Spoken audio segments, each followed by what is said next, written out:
మలేషియాలో మేముండే ప్లేస్‌లో మాకు దగ్గరలో ఎవ్రీ ఫ్రైడే పసర్ ఉంటుంది. పసర్ అంటే ఏంటి అనుకుంటున్నారా? వెజిటబుల్ మార్కెట్‌ని ఇక్కడ వాళ్ళు పసర్ అంటారు. ఈ మార్కెట్‌లో ఫ్రూట్స్, వెజిటబుల్స్ అన్ని రకాలు దొరుకుతాయి. చాలా ఫ్రెష్‌గా ఉంటాయి.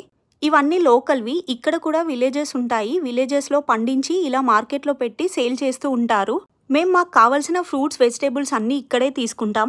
ఇండియాలో దొరికినట్టే సీజన్‌ని బట్టి ఇక్కడ కూడా మాకు అన్నీ దొరుకుతున్నాయి. ఇక్కడ చూడండి ఓనగాయ అంటాం కదా! అది కూడా ఉంది. ఇది పచ్చి మామిడికాయ, చింత చిగురు ఇలాంటివన్నీ దొరుకుతున్నాయి. వేరే మాల్స్‌లో కూడా ఫ్రూట్స్, వెజిటబుల్స్ అన్నీ ఉంటాయి. బట్ అవన్నీ హైబ్రిడ్. నాకు హైబ్రిడ్ అస్సలు నచ్చవు. సో అందుకే నేను ఎక్కువ ఇక్కడే తీసుకుంటాను. నెక్స్ట్ ఇక్కడ ఫుడ్ ఐటమ్స్ కూడా చాలానే ఉంటాయి. మార్కెట్ మొత్తం ఒకసారి తిరిగేసి మాకేమైనా తినాలనిపిస్తే తినేస్తాం. ఇవన్నీ మలే స్టైల్ ఫుడ్. నాన్ వెజ్ ఐటమ్స్‌లో చాలా రకాలుంటాయి. నాకు తెలిసి చికెన్‌ని అటు తిప్పి, ఇటు తిప్పి ఒక 100 రకాలు చేస్తారు కావచ్చు వీళ్ళు. ఈ మార్కెట్ ఈవినింగ్ 4-8 అలా ఉంటుంది. ఇక్కడ తెలుగు వాళ్ళు చాలా తక్కువే వస్తారు. అందరూ మలై వాళ్ళే కనిపిస్తారు. ఇంకా ఇవాళ ఫ్రైడే నో నాన్ వెజ్ కాబట్టి నేనైతే వెతికి ఇక్కడ వెజ్‌లో ఒక ఐటెం దొరకబట్టాను. ఆనియన్ బజ్జీ అంట ఇది. ఇది తీసుకొని ట్రై చేశాను. టేస్ట్ అయితే బానే ఉంది. ఇంకా మా చిన్నకన్నయ్య వాడికి నచ్చిందేదో వాడు తీసుకున్నాడు.